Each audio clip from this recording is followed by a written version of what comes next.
Good evening. This is CTV News for Thursday, June 8th. I'm Denise Douglas. So glad you could join us this evening. Well, all eyes were on Capitol Hill this morning as former FBI Director James Comey testified before the Senate Intelligence Committee.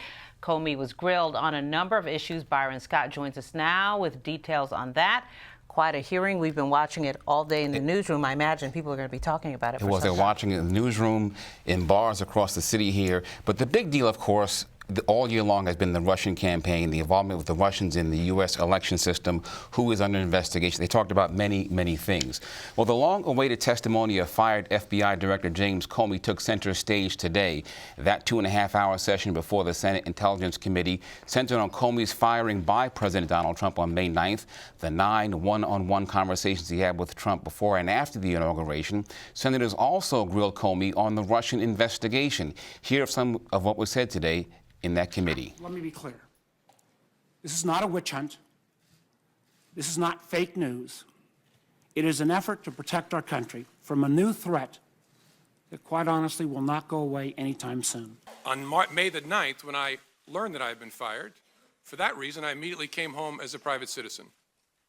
But then the explanations, the shifting explanations, confused me and increasingly concerned me. They confused me because the president and I had had multiple conversations about my job, both before and after he took office.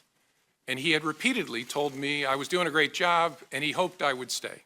The administration then chose to defame me and, more importantly, the FBI by saying that the organization was in disarray, that it was poorly led, that the workforce had lost confidence in its leader. Those were lies, plain and simple. And I am so sorry that the FBI workforce had to hear them, and I'm so sorry that the American people were told them. Now, after this session, they went into a 1 o'clock meeting with a closed session where they could talk about some of the classified information there. Also came out today testifying that the New York Times story, Comey said, indicated that some Trump associates were involved with Russian officials, he said was in the main not true. Now, he did confirm that Trump was not, at the time he spoke with him, under investigation. So a lot of things coming out today. Absolutely. Now, we know that Donald Trump Jr. took to Twitter to respond to this, but the White House also responded, or I should say the White House attorney. They did. He called it insulting, the testimony of Comey, and they pushed back on the idea that President Trump lied. Okay. Yep. Interesting. We'll continue to look at this. Well, the health of the Chesapeake Bay continues to improve, but leaders of watershed states say President Trump's proposed 2018 budget threatens to put that progress at risk.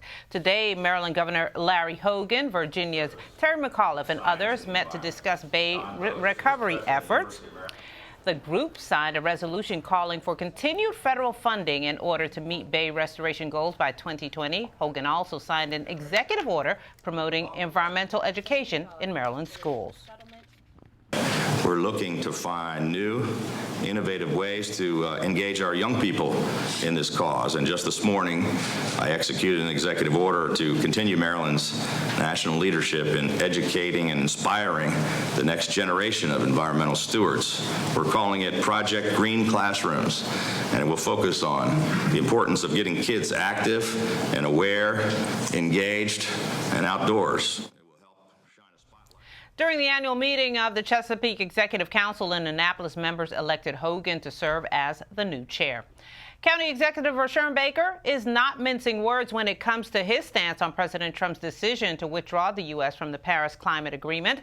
In a statement released yesterday, Baker said Trump's choice is wrong and that it puts the lives of millions of Americans at risk.